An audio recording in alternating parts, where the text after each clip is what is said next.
Masturbatsiyani to'xtatishi birinchi navbatda nerv sistemasiga, oshqozon ichak sistemasiga, suyak sistemasiga va kerak bo'lsa insonning organik holatlarining tiklanishiga olib keladi. Shuning uchun bu narsani tavsiya qilmas edim va masturbatsiya bo'lishi kelajakda jinsiy zaiflikka olib keladi va boshqa kasalliklarning, hattoki urug'ning kelmasdan qolishi, ya'ni spermatogenezning jarayonining buzilish darajasiga, og'ir holatlariga olib kelishligi mumkin. Barcha ko'ruvchi obunachilarimizga shuni tavsiya qilamiz. Qilayotgan bo'lsangiz masturbatsiyani to'xtating. Yolg'izlik bo'ldi, miya qitiqlashni boshlaydi, eski xumor yana qaytalashni boshlaydi. Tushuntira oldim? Rejimni birinchi o'rinda buzing. Buni dorisi yo'q. Mendan so'rashadi, nima dori ichsam bo'ladi, shuni tashlayman. Buni faqatgina o'zingizga bog'liq. Irodangiz yetadi. Irodangizni sinab ko'ring. Porno zavismistlik kasalligiga uchraydi. Olimlar tadqiqot o'tkazganda narkomaniya kasalligi bilan kasallangan o'sha narkoman insondagi miyadagi o'sha tochkalari xuddi o'sha tochka porno zavismistlik degan bitta tochkaligi aniqlangan. Ya'ni narkoman qanaqa xumor bo'lsa, porno zavismist bo'lgan odamni xuddi shunaqa xumor tutadigan bo'lib qoladi. Yana bittasi yozgan edi. Ko'pchilikda bo'lsa kerak, endi hammani bilgani ichida-ku, hammani ham oshkor aytib o'rishmaydi-ku. Erim dedi, mani qiladi deydi-da. Asbobini qindan chiqarib, video ko'rib, ustimda dedi, masturbatsiya qilib o'tiradi dedi. Shunchalik miya tupikka kirib ketganki, o'sha porno ko'rmasa olib turmaydi, porno ko'rmasa bo'shana olmaydi degan narsa. Endi bu narsani zarari qanchalikligini ko'pchilik tushundi. Menga ko'p so'rashadi, nima zarar. Xohish bo'ladi ayol kishiga, turmaydi. Xohish bo'ladi, turmaydi. Bu aslida o'zi kelib chiqadigan zarari ham shunda. Xo'p, qanday qutulish mumkin? Birinchi beradigan savolim, qachon porno ko'rasiz? Qachon porno ko'rasiz?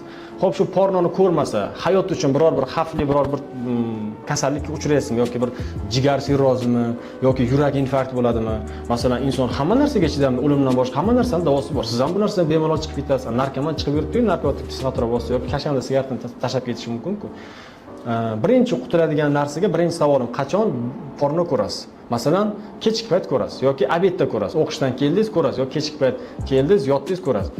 Birinchi rejimni o'zgartiring. Masalan, ishdan keldingiz yoki o'qishdan keldingiz, yuvindingiz, ovqatlandingiz, porno ko'rdingiz, uxladingiz. Keldingiz, yuvindingiz, ovqatlandingiz, porno ko'rdingiz, uxladingiz. Shu rejimni ligirovkasini o'zgartiring. Qanaqa bo'ladi? Keldingiz, yuvindingiz, ovqatlandingiz, uxlamadingiz, porno ko'rmadingiz, ko'chaga chiqib keting, futbolga boring, shaxmatga boring, basketbolga boring, voleybolga boring, internetga boring. Ko'chaga o'zib turing, jamoat joyida ko'proq yurishga harakat qiling. Hech qachon o'zingizni yolg'iz qoldirishga harakat qilmang. Yolg'izlik bo'ldi, miya qitiqlashni boshlaydi, eski xumor yana qaytalashni boshlaydi. Tushuntira oldim? Rejimni birinchi o'rinda buzing. Buni dorisi yo'q. Mendan so'rashadi, nima dori ichsam bo'ladi, shuni tashlayman. Buni faqatgina o'zingizga bog'liq. Irodangiz yetadi. Irodangizni sinab ko'ring. Siz ham masalan boshqa irodali insonlarga nisbatan abishni odamsiz-ku demoqchiman. Iroda kuchli odamda tashlayman degan odamni tashlaydi. Inson har qanday holatda, vaziyatda 21 kunda moslashar ekan. Tadqiqotlar shuni ko'rsatgan, 21 kunda. Masalan, ozodlikda yurgan odam umuman ko'chani odami qamoqqa tushib qolsa, 21 kunda o'sha qamoqda hayotiga moslashar ekan. Keyin unga o'sha boyagi ozodlikda yurgan paytlari esdan chiqib ketadi. Yoki bo'lmasam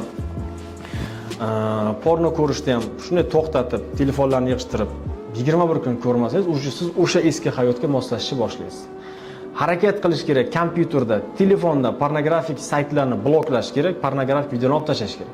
Даже siz eplay olmayapsizmi? Baribir ko'rib qo'yganman deb, "Okey" deysiz-ku. Shunaqa holatda, shunaqangi botlar chiqqan, telefonda qayerda porno bo'lsa, siz kiraman desiz, u bot sizga to'sqinlik qo'yadi. Shunaqa anaqalar bor, programmalar bor, programmalar chiqib ketgan. Maslahatim, sog'lom turmush tarzi, sport.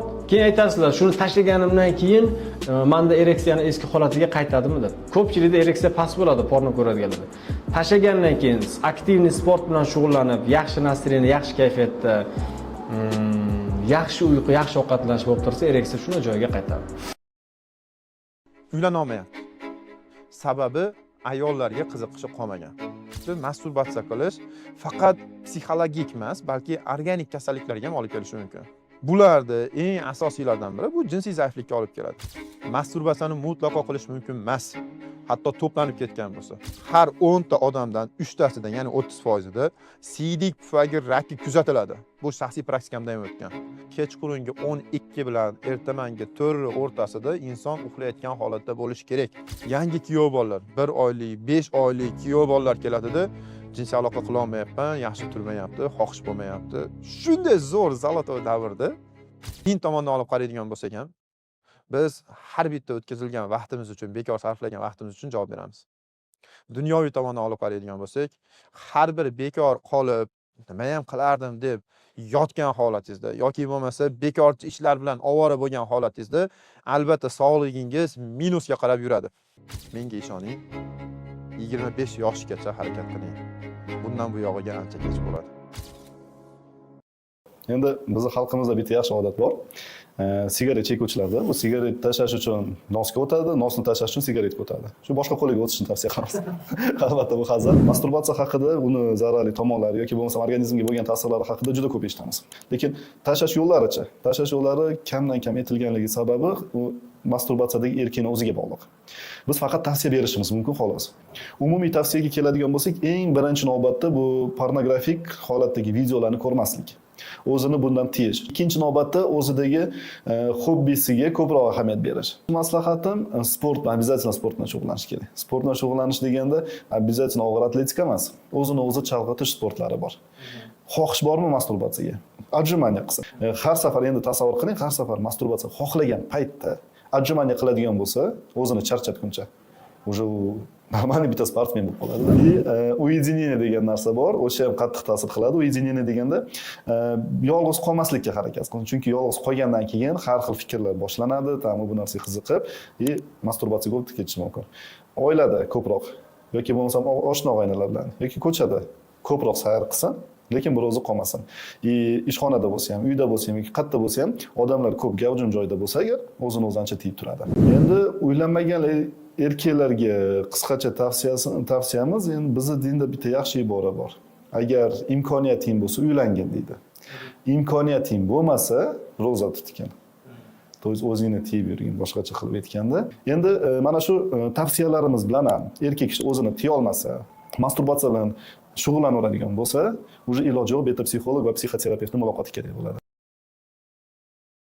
Analizmni juda ham ko'plab mualliflar o'zlarining asarlarida ularning asoratlarini quyidagicha yozib o'tishgan. Havolik Ellis esa juda diqqat bilan ko'rinishlarni sanab o'tgan. Aqldan ozish, epilepsiya, ko'plab ko'z kasalliklari, ko'z usti va ensa sohasida og'riqlar, chakka sohasida o'ziga xos og'riqlar, turli ko'rinishdagi nevralgiyalar, qizlarda ko'krak uchlarining sezuvchanligini oshib ketishi, astma, yurakda shovqinlar, turli toshma yaralar, pufakchalar paydo bo'lishi, ko'z qorachig'ining kengayib ketishi, g'ilaylik, ko'z atrofini qorayishi, ayollarda og'riqli menstruatsiyalar, qin katari, jinsiy a'zolarning gipertrofiyasi, jinsiy a'zolardagi toshmalar, dermatitlar, teridagi rang o'zgarishlari, oqarishlar, burundagi o'zgarishlar, o'z-o'zidan burun qonashi, burun shaklining patologik o'zgarishi, xurujli yo'tal, siydik tuta olmaslik, gallyutsinatsiyalar va hokazolar.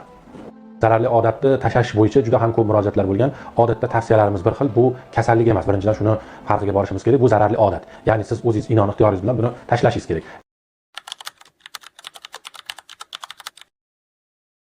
Agar siz bekorchilikda 25 yoshgacha umringizni o'tkazsangiz, juda ham katta ehtimollik bilan hayotda o'zingiz xohlagan narsalarga erisha olmaysiz. Shu erkaklarda eng og'ir kuni bo'ladi. O'shanda haqiqiy bosh devorga qadalgan bo'ladi.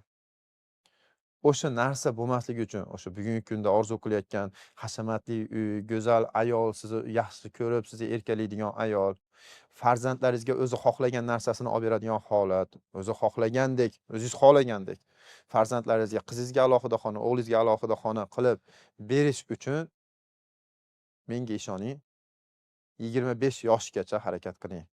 Bundan bu yog'iga ancha kech bo'ladi.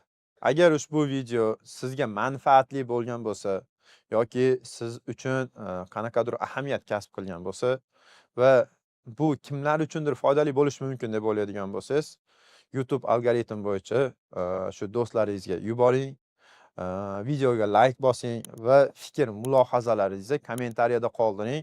Bu narsa videoni ko'proq odamga ko'rilishiga va yaxshiroq tarqashiga yordam beradi. Sog' salomat bo'ling.